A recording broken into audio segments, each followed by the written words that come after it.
இன்றைய தினம் அரசியலமைப்பு சர்வாதிகாரத்தை தோற்கடிப்போம் என்ற துணைப்பொருளிலே முன்னாள் அரசியல்வாதிகள் கட்சி பேதமின்றி ஒன்றிணைந்து இன்றைய தினம் ஒரு ஊடக சந்திப்பொன்றை ஏற்பாடு செய்திருந்தார்கள்.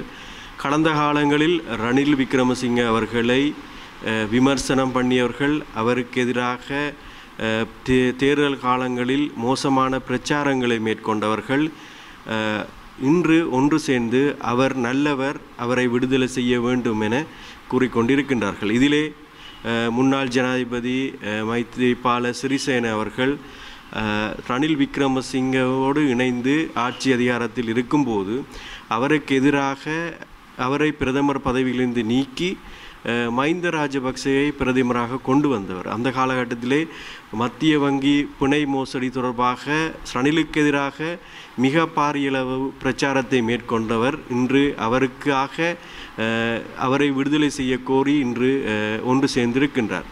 அதனை போன்று மொட்டு கட்சியினை சில பிரதான செயலாளர் கூட இன்றைய ஊடக சந்திப்பில் அவரை பார்க்கக்கூடியதாக இருந்தது. அவரும் கூட இந்த நாட்டிலே மிகப்பெரிய திருடன் ரணில் என குறிப்பிட்டவர் இன்று ரணிலை விட சிறந்தவர் இந்த நாட்டில் இல்லை என இன்று அவருக்காக ஆதரவு குரல் எழுப்பிக் கொண்டிருக்கின்றார்கள். அதனை போன்று ராதாகிருஷ்ணன், மனோ கணேசன் போன்றவர்கள் உள்ளூராட்சி மன்ற தேர்தல் மிக அவசியமானது, அந்த தேர்தலை நடத்தாமல் ரணில் விக்ரமசிங்க காலம் தாழ்த்துகின்றார் அல்லது காலத்தை வீணடிக்கின்றார், நிதிகளை வழங்காமல் எங்களை ஏமாற்றுகிறார் என அவருக்கு எதிராக கொதித்தெழுந்தவர்கள் இன்று அவருக்காக குரல் கொடுக்குகின்ற ஒரு தலைமைத்துவமாக இன்றைக்கு மாறியிருக்கின்றார்கள்.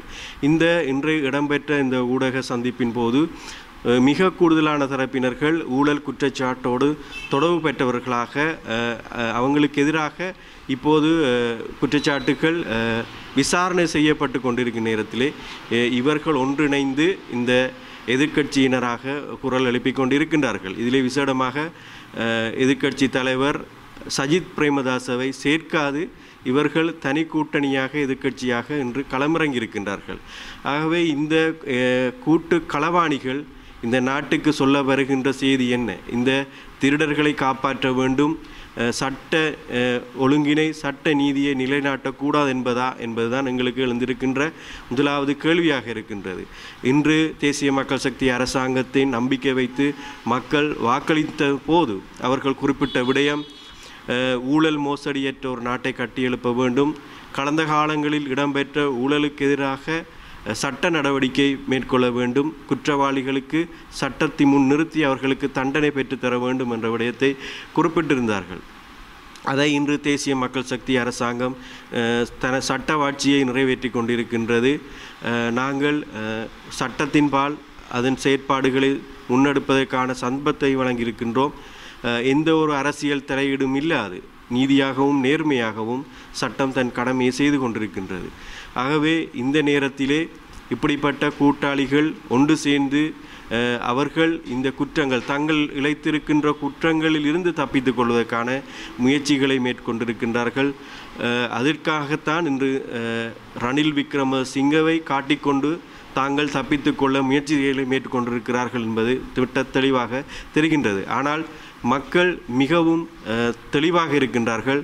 இந்த குற்றவாளிகளை, இந்த குற்றத்தோடு தொடர்புபட்டவர்களை, ஊழல்வாதிகளை மக்கள் இனிமேலும் அனுமதிக்க மாட்டார்கள் என்பது எங்களுக்கு தெளிவாக விளங்குகின்றது.